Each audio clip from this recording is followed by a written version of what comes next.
La cruz. Resurrección como rescate. Victoria sobre el pecado, la muerte y Satanás. La cruz y la resurrección como rescate. Marcos 10:45. Que tampoco el Hijo del Hombre ha venido a ser servido, sino a servir y a dar su vida como rescate por muchos. Colosenses 1:13. Él nos libró del poder de las tinieblas y nos trasladó al reino de su Hijo querido. Tito 2:14. Él se entregó por nosotros a fin de rescatarnos de toda iniquidad y purificar para sí un pueblo que fuese suyo, deseoso de bellas obras. Hebreos 2:14-15.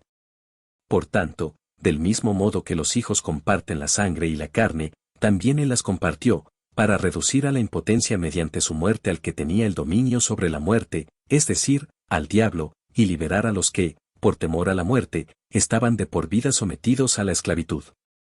Primera de Pedro 1:18-19.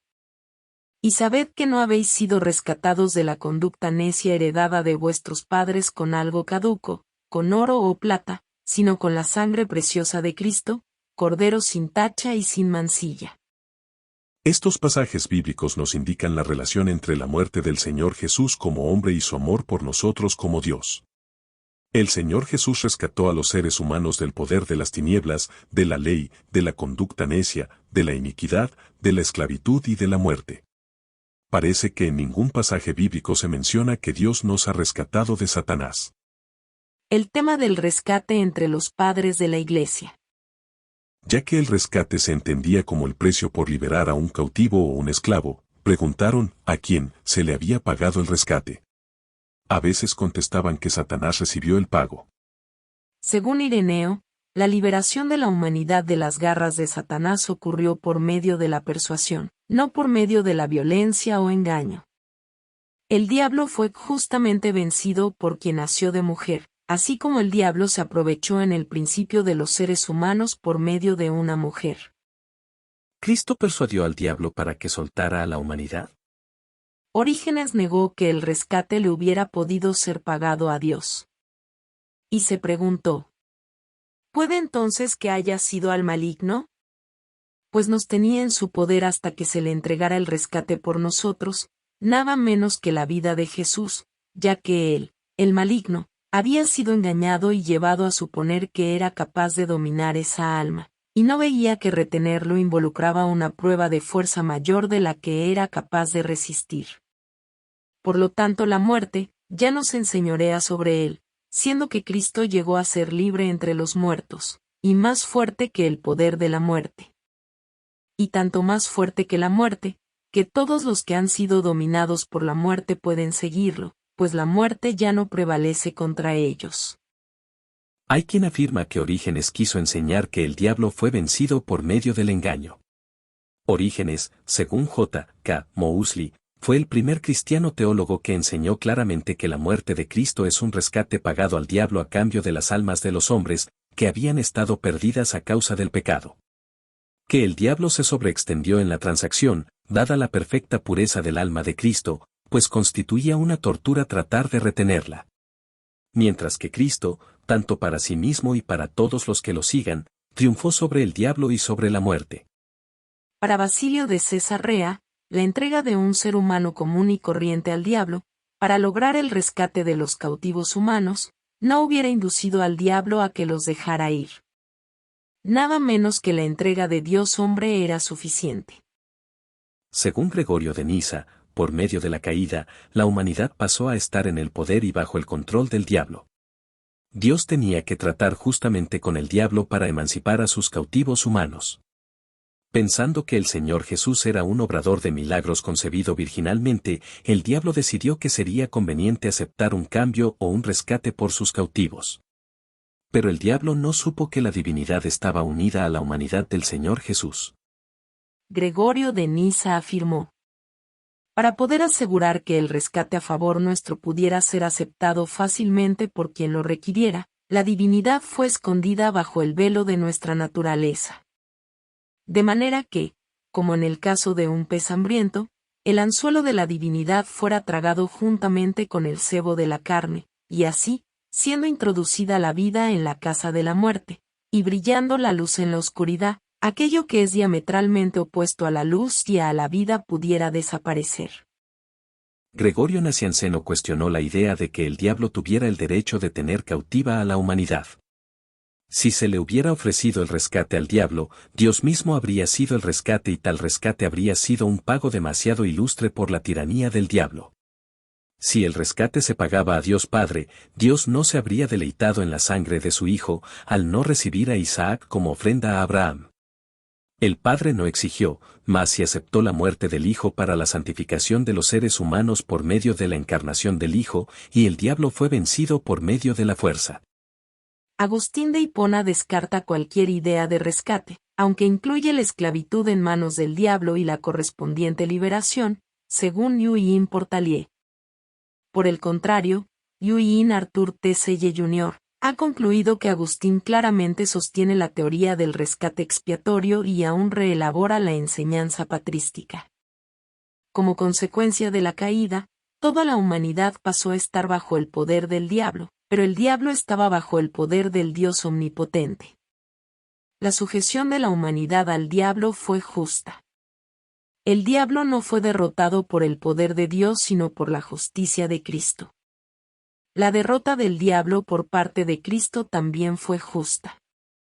A veces Agustín se refería a la conquista del diablo sin mencionar un rescate. En otras ocasiones se refería a la sangre de Cristo como el precio pagado, sin indicar quién recibió el pago.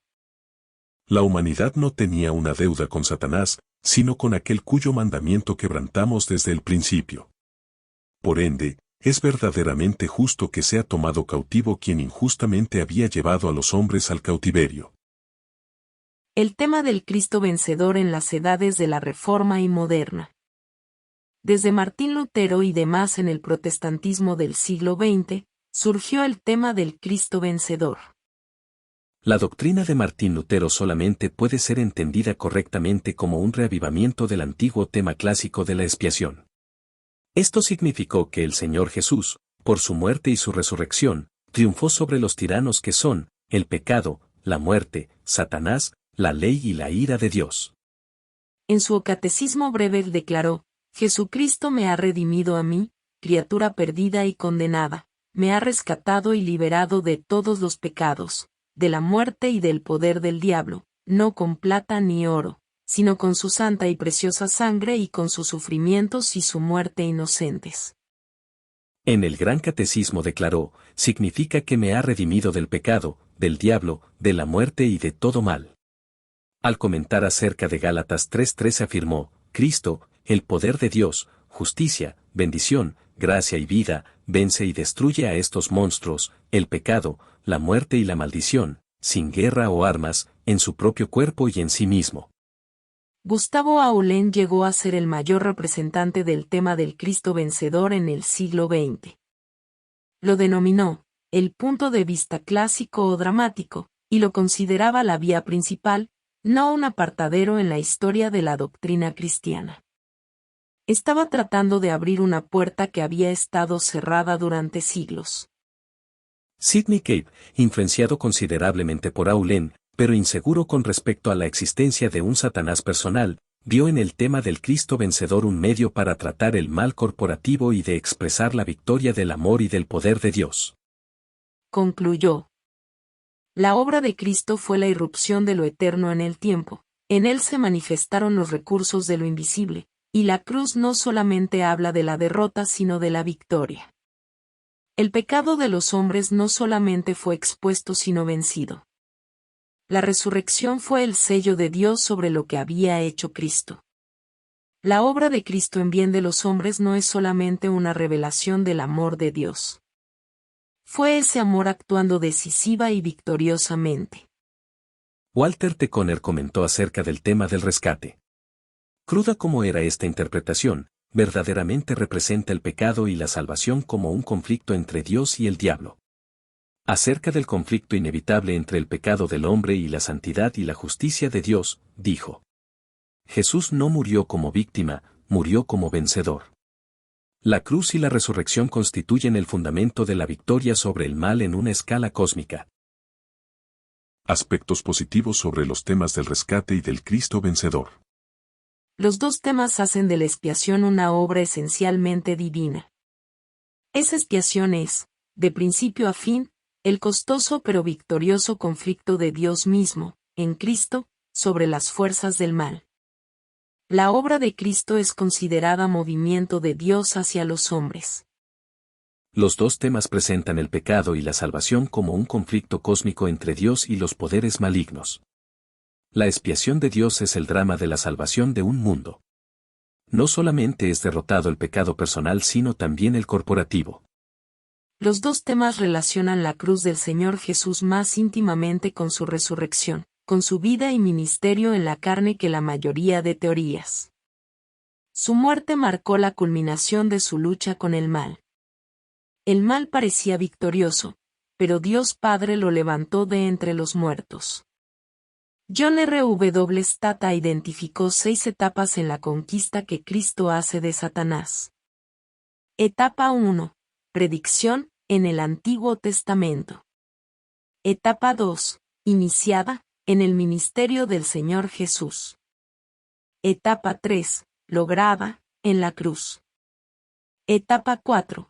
Confirmada y anunciada, en su resurrección. Etapa 5. La conquista extendida, la Iglesia en su misión. Etapa 6. La conquista consumada, en la parusía. Aspectos negativos sobre los temas del rescate y del Cristo vencedor. El tema del rescate, como fue articulado por ciertos padres, presenta un problema ético al enseñar que el diablo fue engañado o embaucado por Dios. El tema del rescate le impone innecesariamente al pasaje de Marcos 10:45 la pregunta acerca de la persona a quien se le pagó el rescate. Los dos temas no especifican de qué manera el creyente ha de apropiarse de la victoria de Cristo.